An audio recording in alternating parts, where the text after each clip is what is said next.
তো ঘটনা হচ্ছে এরকম যে পৃথ্বী রাশিতে যখন বা আমাদের ইয়েতে পৃথ্বী এবং স্থির রাশিতে যখন গ্রহেরা থাকবে, লিখে নিবি, পৃথ্বী এবং স্থির রাশিতে, পৃথ্বী বা স্থির রাশিতে যখন গ্রহেরা থাকবে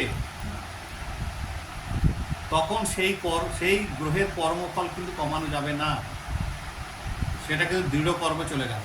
তখন সেই গ্রহের যে কর্ম মানে যেটা ফলদানের ক্ষমতা সেটা কিন্তু কমানো যায় না, সাথে ভালো মন্দ কিচ্ছু কম করা যায় না, এটা কেবল দৃঢ় কর্ম।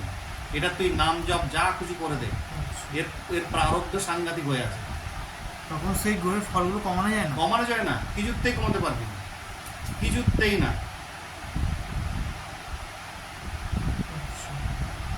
এই যেটা ভালো দেবা দেবে, খারাপ দেবা সেটা দেবে। মানে পৃথিবী রাশি, মানে ধরো মেষ, বিশতে হয়তো বসে রয়েছে শনি, শনি তাহলে সে খারাপ ফলটা দেবেই। যা ভালো দেবার দেবে, খারাপটাও দেবে।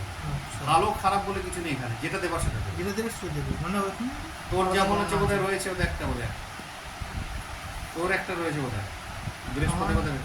আমার রয়েছে 7 নম্বর পৃথিবী রাশিতে পৃথ্বী রাশি বললাম কেতু। কেতু। তার মানে কেতুর ফলটা তুই চেঞ্জ করতে পারবি না, কেতুর ফলটা তোকে পেতে হবে, ঠিক আছে?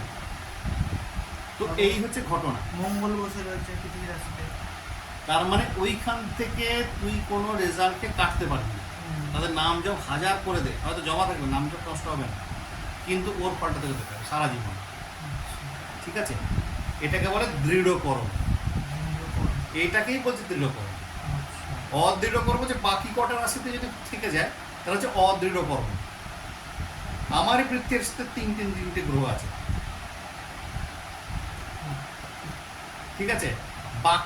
বাকি চর, দোতক, চর স্থির দোতক, চর এবং দোতক, আর হচ্ছে অগ্নি, পৃথিবীটাকে বাদ দিলাম, বায়ু, জলও প্রবাহিত হচ্ছে। অগ্নি এক জায়গা থেকে আরেক জায়গায় যেতে পারে বায়ুর সাহায্যে, তার মানে জলও সাহায্যে, বায়ু